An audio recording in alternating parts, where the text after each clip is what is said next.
Our next speaker is representing a technology company in the education space. Dr.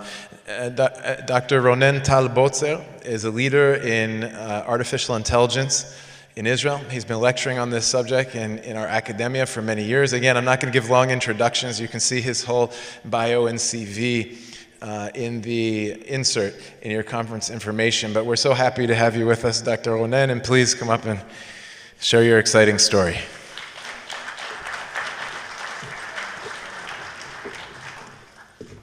Good afternoon. One of the, I think, most noble manifestation of artificial intelligence is to promote and improve humans' intelligence. And this is what we do in education when we apply artificial intelligence. Now let's see also if it makes business sense.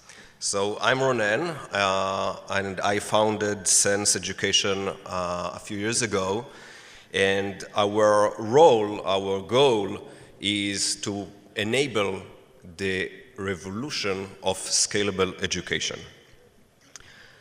CS, computer science, is needed everywhere. There are 18 million computer science students just in academia, not also in online education.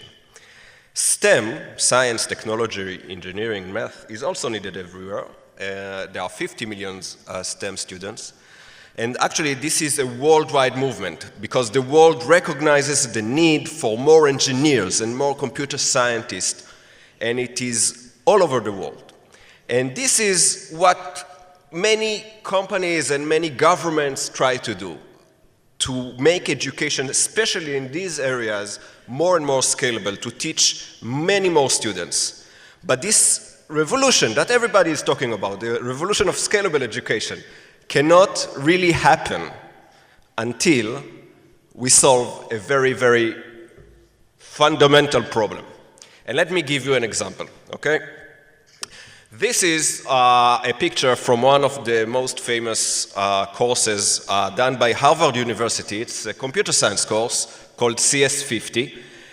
There are 800 students on campus every semester. There are 100K students online through a platform called edX. The professor is great. The content is great. You can see how crowded the lecture all year. They have video lectures. It's like watching a blockbuster movie, okay? So this is the class, this is the movie. Well, no, we say no. We don't think that you can really compare education to entertainment. Education does not equal entertainment because in education, there's also one additional ingredient, which is assignments, doing really open-ended assignments, not just watching the content, not just watching like instructional television. And Harvard and other good schools recognize that. And what you see here is that they enable their students to take this course, CS50, in different formats, in different tracks. And let's concentrate on the last two. So you can either, for $90, take this course where they just check the output of your assignments. Like you program something and they check the final answer, the final output of the program. As a student, you get no feedback, and it costs only $90. This is not really like good education, or the kind of education that we all know that is done in small classrooms where the teacher or the professor or teaching assistants reviews students' work and give them feedback on really what they did.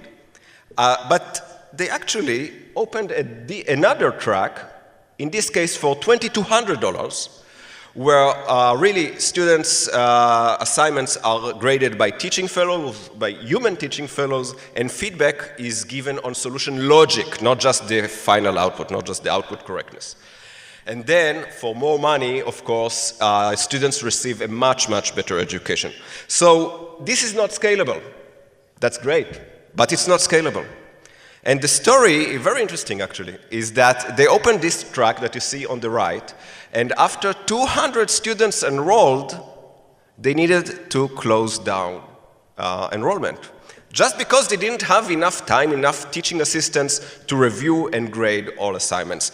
And actually, statistics show that 20% of educators' time, of teachers' time, is spent on grading assignments and providing feedback to students. 20%.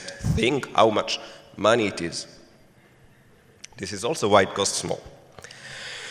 So, that's a problem, because if we want to do scalable education, we can't. We cannot scale a process without scaling all its components. Yes, we can scale the component of dissemination of knowledge, of the content, of video lectures, amazing.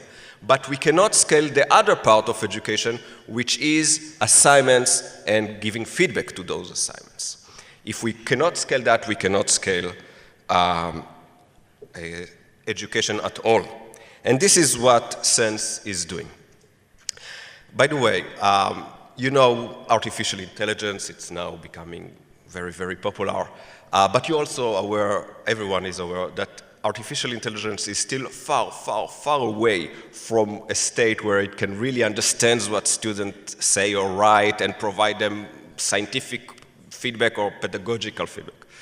You know how stupid Siri is. I hope she's not offended. She's nice, very nice, yeah. When she understands what you say. This is, so, I say, artificial intelligence cannot solve that. So what do? We have a very unique approach. And this is what we do. We take all the submissions for a certain questions, for a certain question that students submitted, let's say 8 here. And then we, in a very unique process, translate them into pseudo-DNA sequences, virtual DNA sequences. These DNA sequences, it's not a metaphor, okay? I'm serious. These sequences, of course, are not real. They are not in the chemical compounds. They are only digitized. However, they are written in the actual alphabet, the actual language of DNA sequences, and actually also protein sequences, never mind. Now, why? Because once we have these kinds of virtual DNA sequences, then we can use immediately the science of genomics. Genomics is a science developed in the last 3 decades ago by really many bright computer scientists, brighter than us, of course, more than us. And this science is the #1 science to analyze heterogeneous data, like the data of DNA sequences, and find meaningful patterns in it.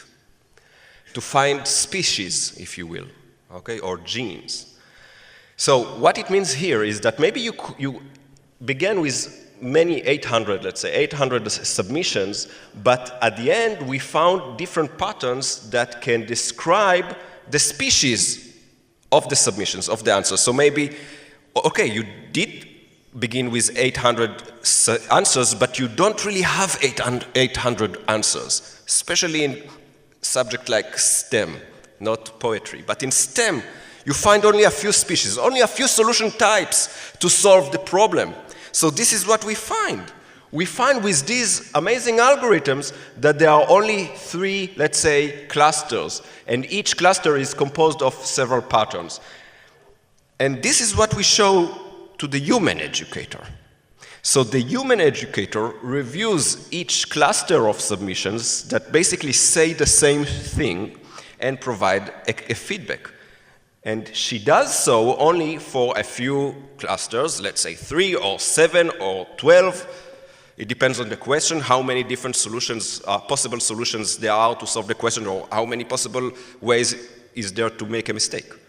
And provide a dedicated feedback to each and every cluster. So think about it. It's a very nice synergy between computers' intelligence and human intelligence. We let here do what computers do better than humans, which is pattern recognition and clustering, and we let this part for the educator, because this is what still humans do much better than computers. But the human works, of course, much less in a much more productive way. So this is our solution. I'll show you how it works like in a short demo, a short movie. So you see here the groups, group 1, group 2, group 3. Each rectangle is a different submission from a different student. If we go inside, you'll see here, these are submissions code. And the patterns in the colors are what we recognize. So number 1 and number 2, each instance is a bit different, but basically it says the same thing. Here, group number 2, patterns 1 and 4. Again, they are elastic. Each one is a bit different, but they say the same thing. Now the teacher just goes into group number 2, for example, and provide the feedback. The feedback could be like the name of the group, the name of the solution type, provide some text, it could be short or long, grade, and even a next assignment, so it's adaptive. So if someone received 90 and his friend received 30, what is the rationale to give both of them the same next assignment next week? So now you can differentiate.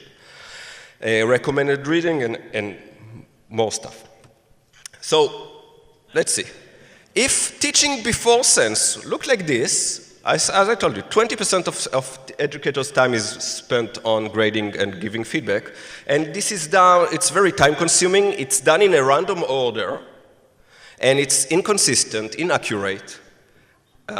You know, I can tell you an anecdote. Of course, I'm a lecturer at Bar-Ilan University, one of the biggest universities in Israel. One of my nightmares is if 2 students come to me, and I gave both of them different grades, but they come to me and show me that actually their solution is the same. This is my nightmare, because then it means that I'm not professional. So this is inconsistency that is natural, inaccuracy. It's not interesting. I'm interested in the science, I'm interested in teaching also, but not in grading hundreds of assignments. So teaching after sense looks like this. We have the groups, and I go boom, boom, boom, boom, I have the solution. And I can grade unlimited number of solutions. From the student side, if learning before was something like that, okay, so I handed an assignment and I just get a feedback like B. That's the feedback, B, 1 letter. Now, and this is of course short and shallow, it is many times received too late already after I submitted the next assignment. Again, inconsistent, inaccurate, and given only once. Only 1 time can I submit my assignment. Learning after now become computerized. So I get, as a student, this is, let's say, my submission, the code. You can see the patterns in colors that the system detected, and then the feedback that relates to these patterns that was created by the teacher. I can see my grade, next assignment, so on. By the way, some of our teaching assistants, they like, this is real video by a teaching assistant, they like to just capture themselves talking and explaining, giving the feedback like they do in class, but not to everybody, but tailor-made, right, to each, personalized to each and every group. So of course, this is a much more detailed feedback, a much better feedback. And after I received this feedback, guess what?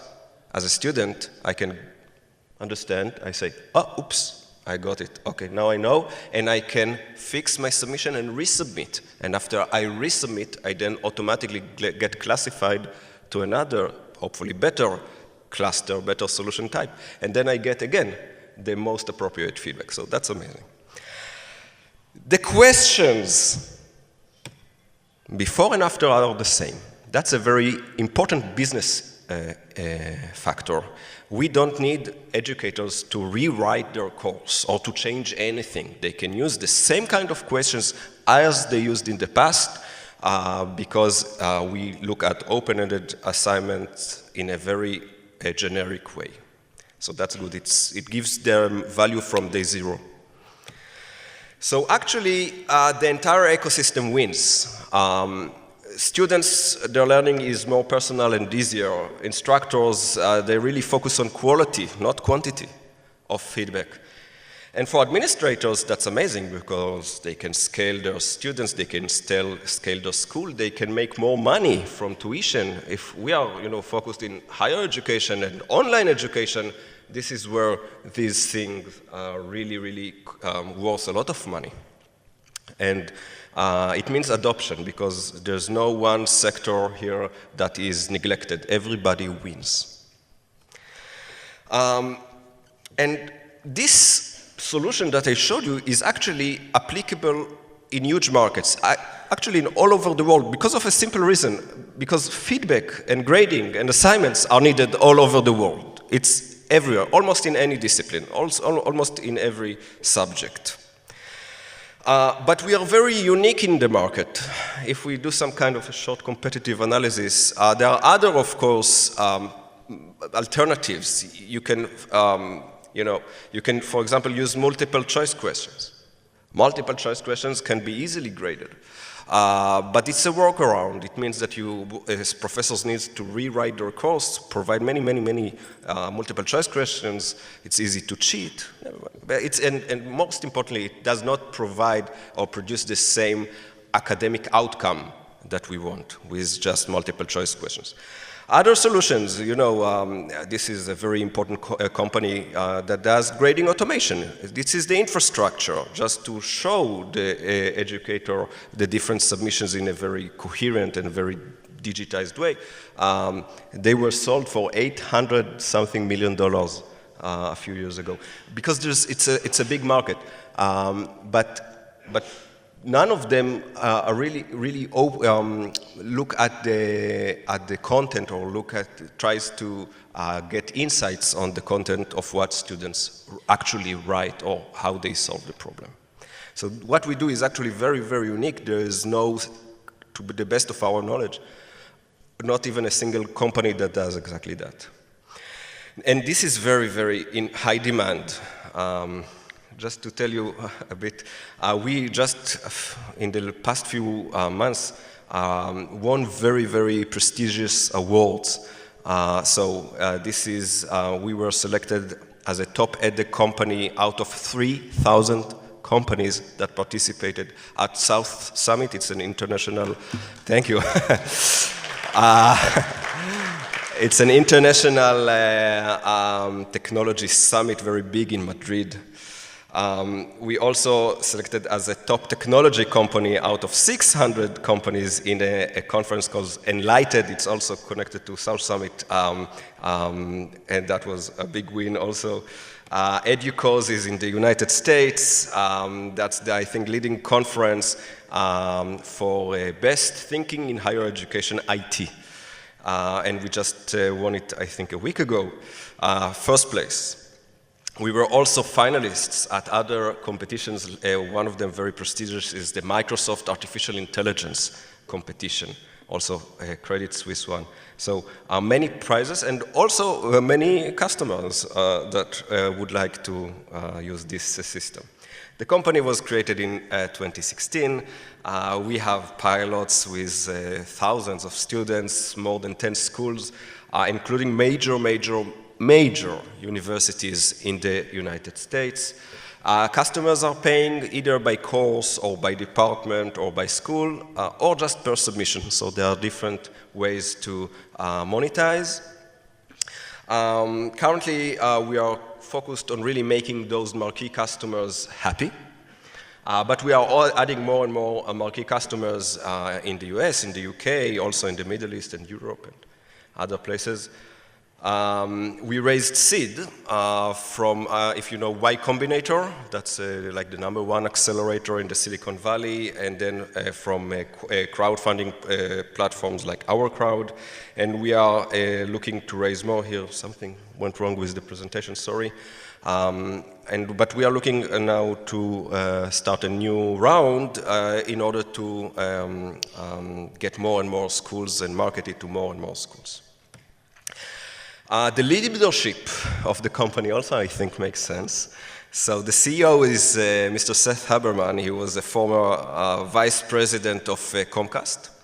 And he did successul exits in AdTech and video. And he also won the Academy Award and Emmy because I didn't know that they give also award for technology. I thought just for the movie stars. But also for technology, so he was in that part. I myself, I'm the founder and the CTO. My education is a Ph.D. in artificial intelligence. As a hobby, I am a lecturer for many years already, and also a program director at Bar-Ilan together with edX, which is an online education platform done by Harvard and MIT. Akiba Kovitz, he's our Chief Business Development Officer. He used to be an Associate Dean. He was an Associate Dean at Harvard Law, and now he works at Sense. He was also one of the founders of edX, that's the online platform I told you about. And Karen Shamir is developed amazing products in the space of AdTech. Now she's moving to EdTech. So that's a very nice transition. Okay, so to sum up, I think that now we can understand that education just got deep. Education just got responsive, just got personal, just goes 24/7, just got scalable. Well, education just got sense. Thank you very much.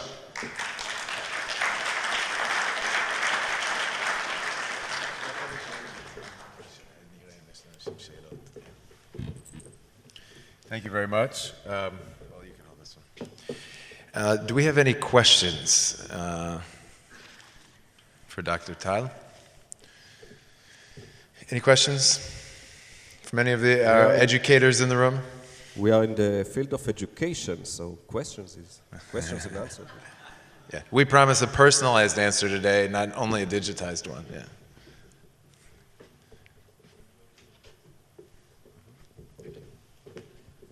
So I'm partly in education, and I suspect educators sometimes have a resistance to change. So maybe other people. So what are the main resistances that you see today to the idea and the innovation? Yes, you are absolutely right. There is some resistance to change, and many times it's because of good reasons that the industry of education is solid, is stable, is traditional. I think you can very, very easily separate between application in education that are good, that are nice to have, and those that either make money or let you save money. We are in the second part, and that makes the whole difference. So now institutions and faculty can save a lot of money on grading assignments. They can make more money by scaling their schools and getting more tuition. That's essential, and also it's good academically. So once you solve these problems of the business problem, of the economy, that makes the resistance much easier. Thank you. Okay. Any more questions before we move on? Okay. Thank you very much. Thank you. Yeah, thank you. All the best. Thank you.